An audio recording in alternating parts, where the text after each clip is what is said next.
As a small island country, we don't have the space here in Singapore to grow all the vegetables that we consume. Probably 85 to 90% of all of the food that's consumed in Singapore is imported from overseas. We need specific solutions for our specific problems. I'm Benjamin, I am 33 and I am a horticulturist. Some would like to call me a farmer.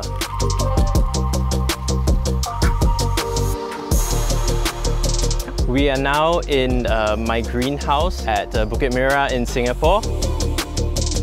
This is where we grow a lot of specialty vegetables as well as test out a lot of new technology and equipment that I developed.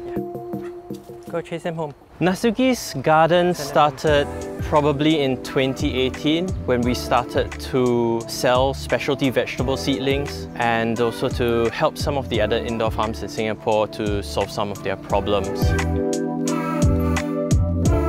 So for many of the vegetables, carrots, onions, beetroots, we're fairly sure that we're the first to be growing these at such a scale and being able to sell them. We have to fight with the weather, which is very, very warm. Many of these root crops are in fact grown as winter crops, where of course it's a lot cooler.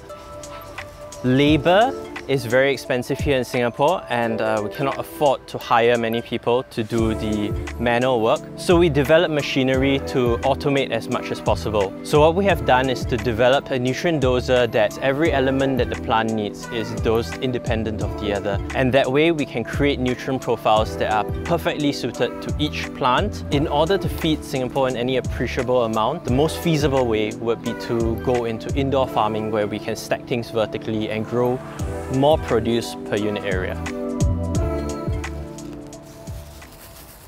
If you were to ask me if Singapore can ever be self-reliant in terms of food, I think the answer is an outright no. There's absolutely no way we would be able to produce enough of the staples, the rice, the potatoes, the wheat that we would need to consume on this island. In my opinion, the absolute best way for Singapore to secure its food sources would be through diplomacy, whether that is by being really good with our ties with other countries or by setting up farms overseas. The feedback that we have gotten many times from our customers who buy our produce is to say that it is the best that they have ever tried. But perhaps the most heartwarming to me is the expats here in Singapore. They come here, they take our produce, they go home, they have it for dinner, they go to sleep and they dream that they are back home in the countryside with their family.